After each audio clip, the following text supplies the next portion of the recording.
محمد احمد اور آپ دیکھ رہے ہیں لیا ٹی وی۔ چلتے ہیں آج کی نیوز اپڈیٹ کی طرف۔ ڈپٹی کمشنر آصف علی ڈوگر کی ہدایت پر پرانی بدھ منڈی کے اطراف تجاوزات کے خلاف بڑا آپریشن کیا گیا۔ آپریشن کے دوران سڑکوں پر قائم غیر قانونی تجاوزات کو ہٹا کر راستوں کو کشادہ کر دیا گیا۔ میونسپل کمیٹی کے عملہ نے کارروائی کرتے ہوئے دکانوں کے آگے بنائے گئے تھڑے، چھپر، شیڈز اور دیگر رکاوٹیں ختم کر دی۔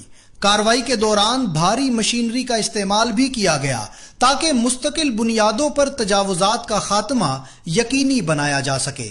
ڈپٹی کمشنر آصف علی ڈوگر نے کہا ہے کہ شہریوں کو آمد و رفت میں سہولت فراہم کرنا ضلعی انتظامیہ کی اولین ترجیح ہے اور شہر میں کسی صورت تجاوزات برداشت نہیں کی جائیں گی۔ انہوں نے متعلقہ افسران کو ہدایت کی کہ تجاوزات کے خلاف آپریشن بلا امتیاز جاری رکھا جائے اور دوبارہ تجاوزات قائم کرنے والوں کے خلاف قانونی کارروائی عمل میں لائی جائے۔ یہ تھی اب تک کی نیوز اپڈیٹ۔ مزید خبروں کے لیے دیکھتے رہیے لیا ٹی وی۔